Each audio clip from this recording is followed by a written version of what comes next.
Anna Jenkins with Home Dream Realty, and here we are for our weekly show. And today we get asked a lot of questions. So we do have an investor group that meets monthly, and our next one is actually this Thursday at 5:30 at Park Lane Tavern by the mall. And we get a lot of times like, so how do I get out of debt and save money to buy a home and do things? And it was kind of funny. It kind of tied into a sermon that we had at church too. Yeah. And so a lot of good information at that. And so we thought we'd share some of those things. Yeah, so debt in my eyes is a bad thing. It's all bad. And in scripture, most of the references, this is not a Bible study. No. Most But it was of very the interesting. references are negative. In fact, all of them are negative when it comes to debt. Yes. So anyway, we're going to state some statistics for you just so you can have an idea of some of the problems that debt can pose when buying a home, and it affects all of us when you have a lot of debt. So there was an NBC report, and one of the things that it said was that it's scientifically proven that debt is known to cause a lot of stress, spiritual stress, emotional stress, arguing about money, all so those leads things. to divorce, craziness. And we are, as a society, I've noticed, we are a slave to our debt. Right. Especially in America, we like to buy things, a lot of things. Consumerism is running rampant. Right. Which is, from a household managing our own budget, it can be really traumatic and devastating if you put yourself into a debt that you cannot crawl out of. So I guess there's actually good debt, bad debt. I know a lot of you probably read the Robert Kiyosaki Rich Dad Poor Dad, those type of things. So your good debt is going to be debt like a mortgage or something that actually could make you money or benefit you in ways. Could have tax benefits, things like that. Bad debt would be credit card debt, but even student loans, medical bills, and car payments. Those are bad debt too, because it's all depreciable. That's the thing. Everything that goes down in value. So houses actually appreciate, and so that's why it could be good debt. We've actually made a really big goal because the houses that we have bought for investment purposes are actually for our retirement. So, which is not far off. I just turned 45. Woohoo! So 20 years for me, that's 65. So we try not to have any mortgages over 20 years because we don't want to have that. And Rick's actually is older than me. So we really try to do like 15-year loans, and our goal is actually to try to pay things in cash. So keep the business coming. Thank you. But no. But I want to state some of these big things because it talks a little bit about us. But I wanted some statistics that our pastor mentioned. Yes. He was saying that this was from a Forbes article that 44% of the Americans don't have enough cash to cover a $400 an emergency. Okay, that's scary. That is scary. Pretty rough. And they were saying 43% of the student loan borrowers are not making their payments. Yeah, that's huge. And that is huge. We see that a lot in the rentals where that's why people's credit's bad is because they're not making their student loan payments. 38% of the U.S. households have credit card debt. On average, they owe $16,000 with an average APR of 16%. So if it took you 10 years to pay back that $16,000, it would, in total, it would be $30,000 in expenses that you would have to pay. Right. Career Builders released a report saying 78% of the Americans that are full-time employees are living paycheck to paycheck.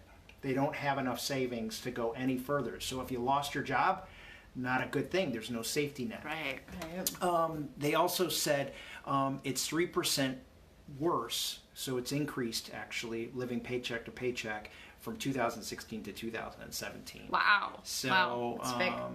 So this causes a lot of emotional stress, spiritual stress, just uncomfortableness. I mean, sleepless nights. I don't know if I'm talking to anybody here, but even me, when I'm making a big purchase, I get sleepless because I'm like, I don't want to. I recently, 2 years ago, bought a car, and I took on debt for that. Now, the car's paid off now, thank you, but at the time, I was having angst.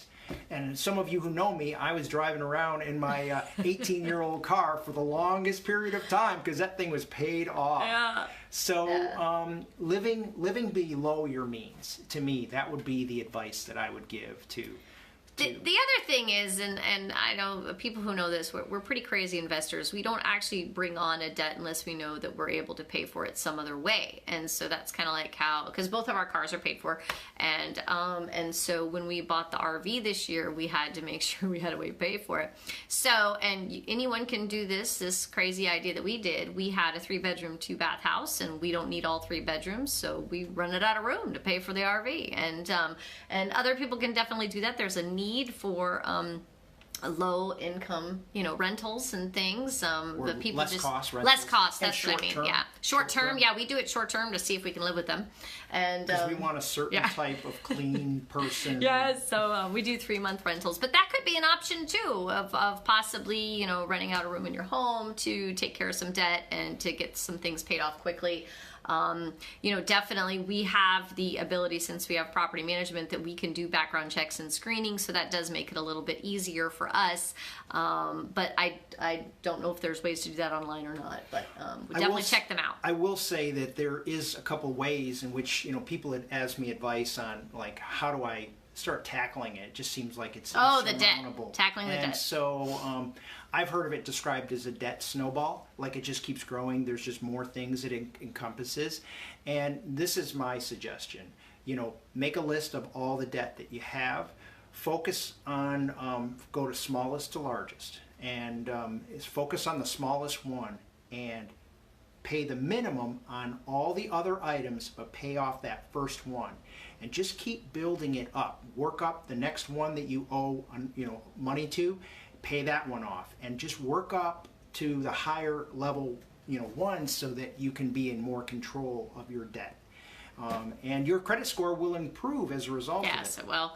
So the other thing is, if you keep your balances on your credit cards under 50%, then that actually will increase your credit score too. One of the things also that I see a lot is sometimes people will get that tax refund or whatever and pay off that debt, and they're happy for a short time, but then they just go out and spend again. So that's really what you have to work on fixing, is work on fixing your spending habits. Do I really need that extra pair of shoes or something like that? Yeah.